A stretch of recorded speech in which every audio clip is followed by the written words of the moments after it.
Hello everyone.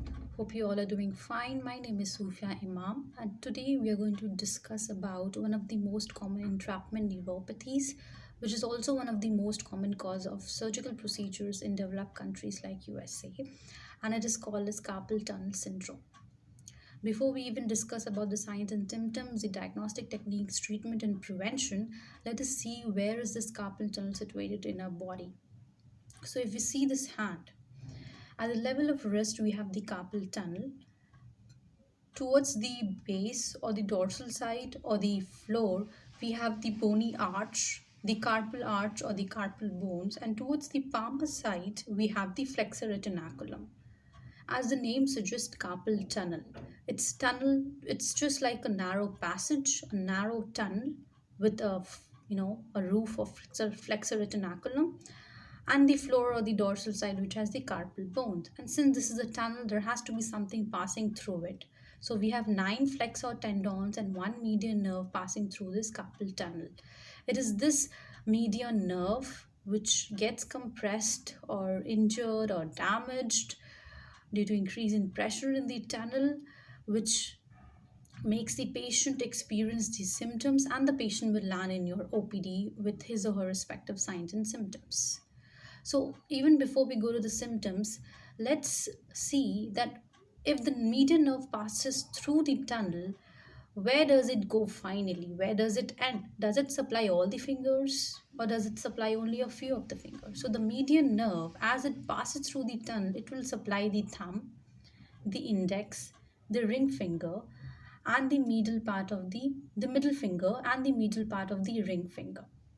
Then what about the little finger, the pinky finger, or and the lateral side of the ring finger? Well, this is supplied by the ulnar nerve, which is not the topic of discussion right now. We will be focusing on median nerve today because of the carpal tunnel syndrome. So when the nerve gets, entrapped or injured or damaged, then there will be symptoms. Have the patient will be having symptoms in these areas of your hand, and the patient will be coming to you with some specific complaints which we will be discussing right now. So what kind of patients are more prone to get carpal tunnel syndrome?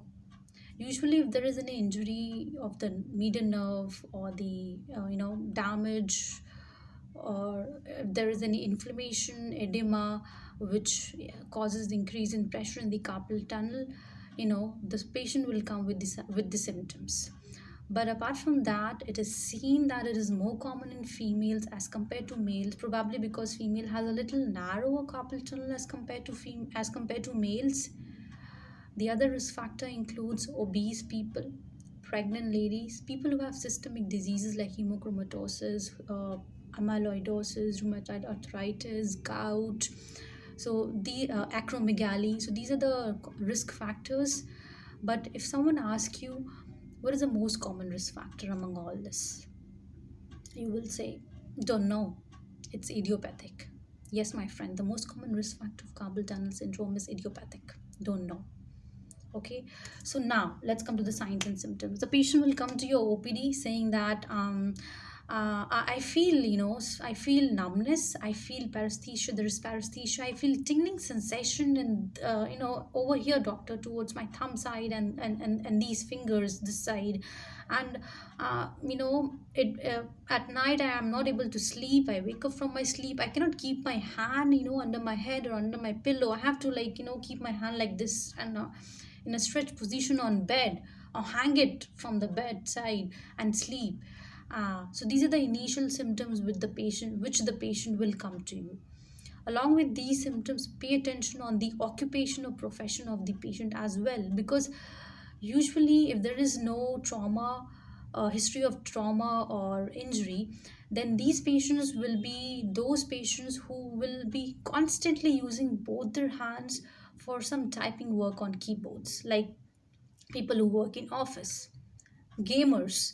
They use both their hands, so they will come with symptoms in both the hands because both the hands are on the keyboards for like 8 to 10 hours in a day. They don't give they are not able to give rest to the hands, and because of the incorrect posture, the medial nerve gets compressed in the long run, and they come to your OPD with signs and symptoms of carpal tunnel syndrome. So it is very important to have, to keep in mind the profession or the occupation of the patient as well. So this is the common symptoms. Initially there will be loss of sensory symptoms. In the long run, if in serious situations, there will be loss of motor symptoms, and there could also be atrophy or wasting of the thin arm muscles, but this is seen in the severe cases. Let's come to the diagnosis. Now we have few physical tests or physical examination. One of them is the Fallon test. We ask the patient to do the hand, keep the hands like this for 1 or 2 minutes, and the patient will elicit the same signs and symptoms which he or she experiences at night. The second test is the reverse Fallon test. The same, we ask the patient to keep the hands for 1 or 2 minutes, and the patient will again complain of the same tingling sensations, uncomfortable feeling, numbing in this position. The third test is the Tinel test, where the doctor will tap on the median nerve, and the patient will feel the tingling sensations in these thumb, index, and the middle and your middle side of the ring finger. The fourth test is the drunken test, where the doctor will directly compress on the median nerve, and the patient will elicit the signs and symptoms. Out of all these signs and symptoms, these tests, the most specific one is the drunken test. But what is the investigation of choice? The investigation of choice is the nerve conduction test. But usually we don't do that, because the signs and symptoms and these tests gives a lot of clues to come to this diagnosis. But in case of uncertain cases, we go for investigation of choice, that is a nerve conduction test, right? Coming to the treatment, behavioral changes. Tell the patient to go for some immobilization, not to use hands, or take some little breaks during working hours. Have correct posture while typing, and then patient can take some anti-inflammatory to reduce the inflammation and edema. Injections of steroids have also worked well, but the definitive treatment at the end, when all these things don't work, is the surgery. It could be open surgery or endoscopic surgery, right? One important thing, friends, you have to remember, that was the differential diagnosis of carpal tunnel syndrome. Remember, in carpal tunnel syndrome, it is the median nerve which is creating problem. So what is the other disease in which the median nerve also gets injured and has symptoms like this? It is the wrist slash injury. So always keep in mind the differential diagnosis of CTS is wrist slash injury. That's it, my friend. Thank you so much listening to me. Bye bye. Take care. Stay safe.